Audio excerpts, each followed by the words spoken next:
గత 5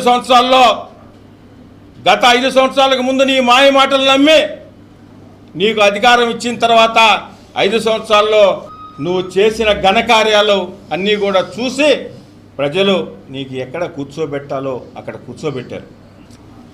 అది కాకుండా 5 సంవత్సరాలు ముఖ్యమంత్రిగా ఉన్నప్పుడు దూలో నుంచి బయటకు రారు, దూలో నుంచి బయటకు వస్తే పరదాలు కట్టుకొని తిరుగుతారు. అధికారం పోతే మాకు సీట్లు రాలా, నేను అసెంబ్లీకి రాను. 10th క్లాస్లో ఫెయిల్ అయితే ఇంటర్మీడియట్లో వేస్తారా?